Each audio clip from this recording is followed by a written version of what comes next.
샘말초 2학년 친구 여러분 반갑습니다. 오늘은 선생님과 학교 폭력 예방 교육을 해보도록 하겠습니다. 자, 오늘은요, 4가지 주제로 공부를 해볼 건데요. 첫 번째는 학교 폭력의 가해자 되지 않기. 두 번째는 학교 폭력의 피해자 되지 않기. 세 번째는 학교 폭력의 방관자 되지 않기. 여기에서 방관자라는 것은 옆에서 지켜만 보는 사람임을 뜻하죠. 그 안에 참여하거나 개입하지 않고 옆에서 멀리서 그냥 바라만 보는 사람인 걸 뜻해요. 네 번째는 사이버 폭력 알아보기. 이렇게 4가지 주제로 오늘 선생님과 함께 공부해 보도록 하겠습니다. 자, 여러분, 장난과 괴롭힘의 차이점을 혹시 알고 있나요? 네, 그렇죠. 장난은 친구가 함께 즐거워하는 거고요. 괴롭히는 건 친구가 싫어하는데도 계속하는 것을 뜻해요. 우리가 장난인지 괴롭히는지 차이점을 알 수 있는 방법은 그 친구의 표정과 몸짓, 그 친구의 반응을 보고 판단할 수 있는 거예요. 그 친구가 싫어하고 좋아하지 않는 그 표정을 지었는데 계속 한다는 건 사실 장난이 아니라 괴롭히는 거겠죠?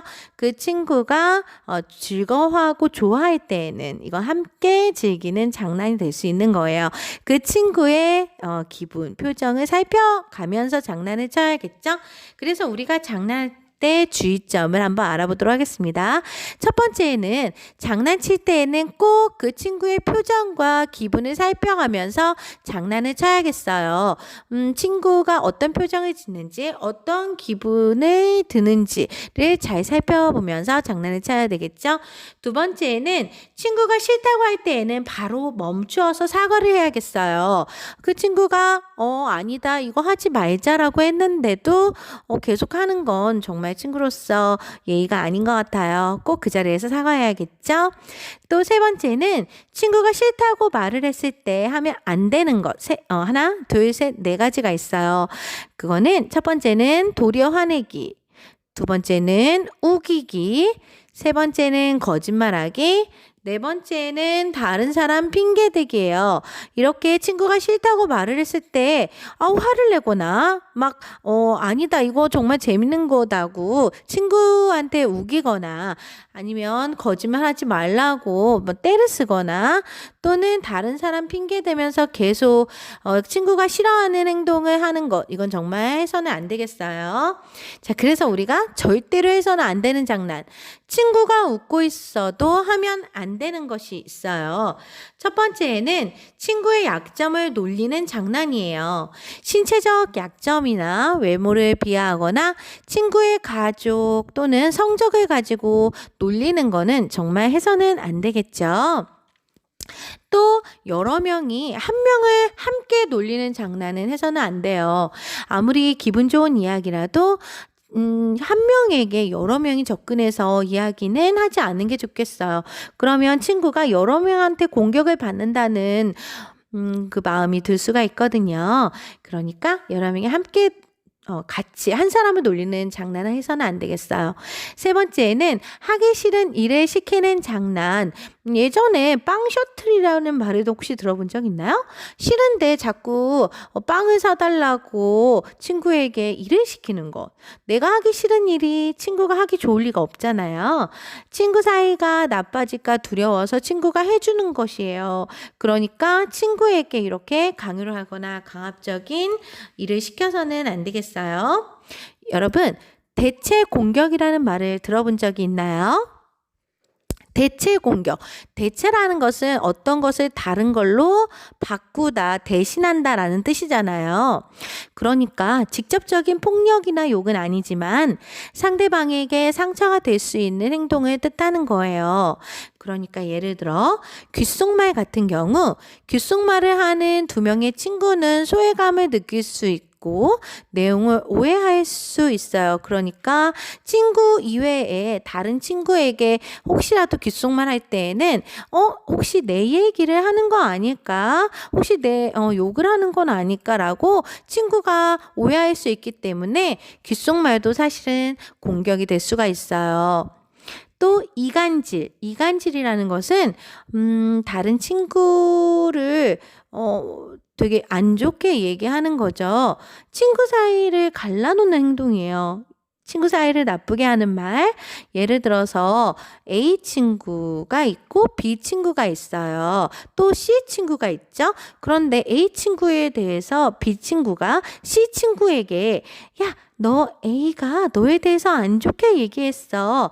또는 A가 너랑 놀지 말래라고 다른 친구를 비방하고 나쁘게 말하는 거예요. 아무리 사실이라 하더라도 친구 사이가 나빠질 수 있는 말은 신중하게 생각해 봐야겠죠? A라는 친구에 대해서 C라는 친구가 굉장히 안 좋게 생각할 수 있기 때문에 B라는 친구가 A와 C 사이를 이간질하는 거예요. 그러니까 친구 사이를 중간에 나쁘게 만드는 행동이죠. 절대로 이렇게 이간질해서는 안 되겠어요. 또 친구가 없는 자리에서 친구의 나쁜 점을 이야기하는 것도 해서는 안 돼요. 이걸 험담이라고 하거든요. 험담이라는 거는 친구가 없는 자리에서 친구의 욕을 하거나 친구의 나쁜 말을 하는 거예요. 이렇게 해서도 안 됩니다. 이것도 마찬가지로 대체 공격, 직접적인 폭력이나 욕은 아니지만 간접적으로 상대방에게 상처가 될 수 있는 행동을 뜻합니다. 자, 이제는 친구의 장난에 거절하는 방법에 대해서 알아볼게요.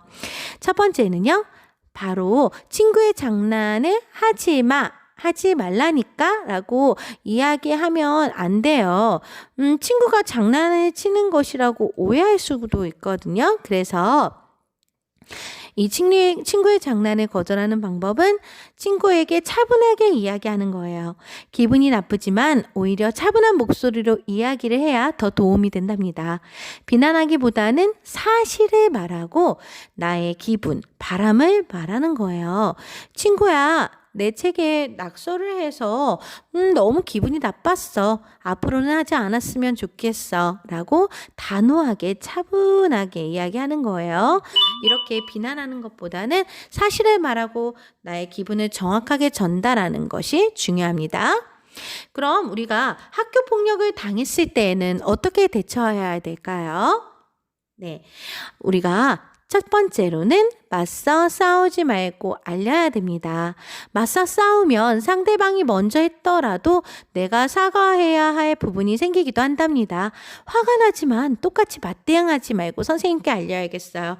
만일 여기에서 맞서 싸우고 맞대응을 하면 오히려 맞서 싸운 사람이 더 잘못할 수가 있어요. 더 세게 때린다든지 아니면 더 크게 상처를 낸 경우에는 오히려 이 친구가 사과해야 할 부분이 있으므로 더욱더 조심해야 된답니다. 또 두 번째로는 도움을 요청을 해야 돼요. 친구가 혼났으면 좋겠다는 마음에서 선생님께 말씀드리는 것은 고자질에 해당이 된답니다. 진심으로 학교 폭력을 당해서 도움을 요청하기 위해서 말씀드려야 되겠고요. 내 마음이 힘들 때까지 참으라는 뜻은 결코 아닙니다. 학교 폭력을 보고도 침묵하거나 모른 척을 한 적이 있나요, 여러분? 그런데 많은 수의 아이들이 학교 폭력을 보고도 방관자, 즉 옆에서 침묵하거나 조용히 하거나 모른 척 한 적이 있다고 대답을 했습니다. 우선 하나의 뉴스 영상을 한번 보도록 할게요. 폭력을 목격했을 때 친구로서 도움을 줄 수 있는 방법은 무엇일까요? 관련 조사 결과 전해드립니다. 김세정 기자입니다. 학교폭력 예방교육을 진행 중인 한 초등학교 교실. 일방적으로 괴롭힘 당하는 친구를 도울 수 있는지 묻자 적지 않은 학생들이 망설입니다. 왜 말하지 않을 것 같아요? 말하면 내가 불편해지니까. 실제 교육부 조사에서도 학교폭력을 목격했을 때 모른 척하는 이른바 방관자 비율이 20%에 달했습니다. 학교폭력은 언어폭력이 가장 많고 집단 따돌림이 뒤를 잇는 것으로 조사됐습니다. 이에 따라 최근 학교폭력 예방교육은 내 친구를 지키는 말 한마디란 주제로 이루어지고 있습니다.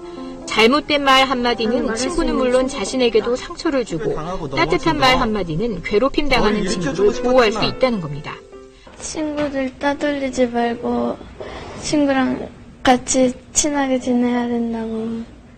따뜻한 말을 하고 친구를 지키는 말을 하고 그것을 통해서 이제 긍정적인 학교의 역동 그다음에 그런 힘들을 아이들이 우리가 친구를 지켜낼 수 있다는 힘들을 깨달아내고 올해 학교폭력 피해 학생 10명 중 7명은 같은 학교 같은 학년 동급생에 의한 것이었습니다. 또 학부모들은 가장 시급한 예방 대책으로 교육을 통한 인성회복을 꼽았습니다.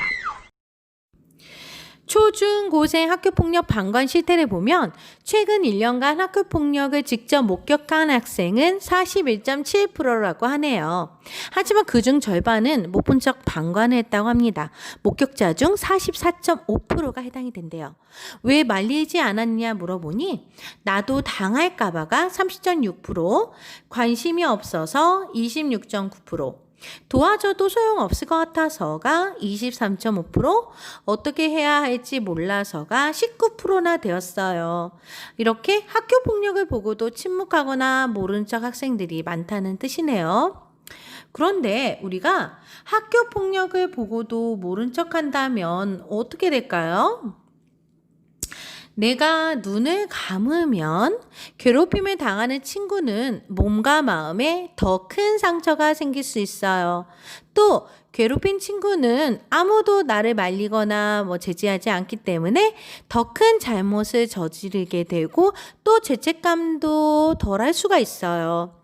내가 괴롭힘을 당할 때 모른 척 지나갔던 친구들을 보면 마음이 아팠고 성인이 되어서 그 상처가 잘 잊혀지지 않는다고 해요.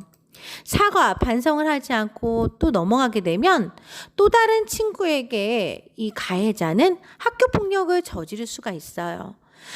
학교폭력을 가해자가 저지르고도 모른 채 지나갈 수 있는 것을 본 다른 친구들이 또 다시 학교폭력을 저지를 수가 있답니다. 이렇게 우리가 가해자, 피해자 측에 섰을 때에도 학교폭력을 보고도 침묵하거나 방관한다면 괴롭힘을 당하는 친구나 괴롭힌 친구 모두에게 부정적인 영향을 끼칠 수가 있어요. 그래서 학교폭력 예방 및 대책에 관한 법률 20조 학교폭력의 신고 의무에서 보면 학교폭력 현장을 보거나 그 사실을 알게 된 자는 학교 등 관계기관에 이를 즉시 신고하여야 한다라고 법률에 명시가 되어 있어요. 자, 우리가 한번 약속을 한번 해볼까요? 첫 번째는 장난을 칠 때에는 꼭 친구의 표정, 기분을 살펴가면서 장난을 쳐야 되겠어요. 두 번째는 친구가 싫다고 할 때에는 바로 멈추어서 사과를 해야겠어요. 또 세 번째는 친구의 장난이 싫을 때에는 분명하게 거절해야 되겠어요. 나의 사실, 기분, 바람을 차분하고 또박또박 말해야겠습니다. 네 번째는 마음이 힘들 때에는 참지 말고 꼭 선생님께 말씀드리고 도움을 요청해야 됩니다. 다섯 번째는 학교 폭력을 당하는 친구를 모른 척 하지 않고 꼭 신고를 해야겠어요. 자, 우리의 약속 한번 지켜볼까요? 자, 이제 사이버 폭력의 유형에 대해서 알아보도록 하겠습니다. 사이버 폭력이 뭘까요? 사이버 폭력이란 메일, 메신저, SNS, 휴대전화, 인터넷 게시판 등에서 개인이나 집단이 특정인을 의도적이고 지속적으로 괴롭히는 행위로 이것은 모두 폭력에 해당됩니다. 대표 유형으로는요. 욕설, 비하, 거짓 및 비방을 유포하는 사이버 언어폭력, 사실 또는 거짓말로 인격을 훼손하는 사이버 명예훼손, 성적 묘사, 성적 비하, 성차별적인 내용의 글, 그림을 업로드하고 유포하는 사이버 성폭력, 원하지 않은 문자, 사진, 영상 반복 전송을 하는 사이버 스토킹, 동의 없이 타인의 개인정보를 유출하는 신상정보 유출, SNS 채팅방에서 타인을 욕하고 놀리는 참여, 해방, 사이버 따돌림이 사이버 폭력의 대표적인 유형이에요. 이런 사이버 폭력의 유형으로는 사이버 갈취, 감금 명령 등이 있네요. 좀 어려운 단어이죠? 갈취라는 건 뭐예요? 네, 인터넷이나 스마트폰을 이용하여 사이버 머니, 돈, 캐릭터 등을 요구하거나 데이터나 소액 결제 등의 비용을 부담하는 행위를 말하여 누구 거를 뺏는다는 뜻이겠죠? 감금이라는 것은 자꾸 인터넷 대화방, 스마트폰 메신저 등에서 특정인이 퇴장하지 못하게, 그러니까 나가지 못하게 계속 불러서 욕설하고 비방하는 행위를 말하는 거예요. 가둬놓는다는 뜻이죠. 가둬놓고 자꾸 욕하는 걸 뜻하는 거예요. 사이버 명령은 와이파이 셔틀, 게임 셔틀 등 스마트폰을 이용하여 사이버상에서 상대방이 원치 않은 행동을 자꾸 심부름시키는 행위를 뜻하는 거예요. 자, 이런 사이버 폭력에 대처하기 위해서 우리가 어떻게 해야 될까요? 처음에는 무시하고요. 여러 번 반복할 때에는 확실히 거부 의사를 밝혀야 돼요. 반복이 심화되면 심화한다는 건 계속된다는 뜻이에요. 반복이 계속되고 점점점 심해지면 증거를 확보하기 위해서 캡처나 사진 등 녹음을 해야 됩니다. 또 차단을 해야 돼요. 대응하지 말고 자리에서 벗어나기. 이런 것들이 중요하죠. 또 부모님, 교사께 말씀드리기, 부모 선생님께 말씀드리기. 또 필요할 때에는 학교 경찰서 및 사이버 수사대에 신고해야 되기. 신체적 정서적 안정 확보에 힘쓰기 등이 우리가 사이버 폭력에 대처하는 7가지 자세예요. 사이버 공간에서 이것만은 꼭 지켜야 되는데요. 개인정보를 최소한으로 공개해야 돼요. 우리가 개인정보를 자꾸 노출시키고 이걸 남에게 정보를 유출시키면 이 개인정보를 이용하여 많은 범죄 행위를 할 수 있기 때문에 이 개인정보는 최소로 공개해야 돼요. 이런 원칙을 꼭 지켜주셔야 됩니다. 또 두 번째는 확신할 수 없는 정보는 함부로 공유하지 마세요. 이건 가짜뉴스가 될 수가 있거든요. 가짜뉴스가 자꾸 크게 확대되고 생산되면은 이것 또한 범죄가 될 수가 있어요. 그러니까 우리가 가짜 뉴스는 절대로 공유하지 맙시다. 또 마지막으로는 인터넷상에서는 항상 신중하게 글을 작성해야 해요. 인터넷은 누구나 다 볼 수 있고 이거는 전 세계 사람들도 함께 볼 수가 있거든요. 그러니까 인터넷에다 글을 올리거나 그림을 올릴 때는 반드시 정확한 정보를 올려야 되겠고요. 신중하게 글을 작성해야 하겠어요. 이 3가지는 꼭 기억해 주세요. 알겠죠? 자, 이제 마지막으로 친구들과 사이좋게 지내는 나의 모습을 그려보도록 하겠습니다. 오늘 선생님과 학교폭력 예방 교육을 하면서 우리가 친구들과 어떻게 사이좋게 지내야 되는지를, 그리고 어떻게 학교폭력을 끊고 친구와 사이좋게 잘 지내야 되는지 한번 생각해서 그런 나의 모습을 그려봐 주세요. 색칠도 꼼꼼히 해주면 좋겠죠. 자, 폭력이 없는 우리 학교, 우리가 만들어 갑시다. 우리의 작은 노력들이 모여 나를, 친구를 학교 폭력으로부터 지켜낼 수가 있어요. 그걸 꼭 잊지 말아주세요. 자, 그러면 우리 다음 시간에도 또 만나요. 여러분, 안녕!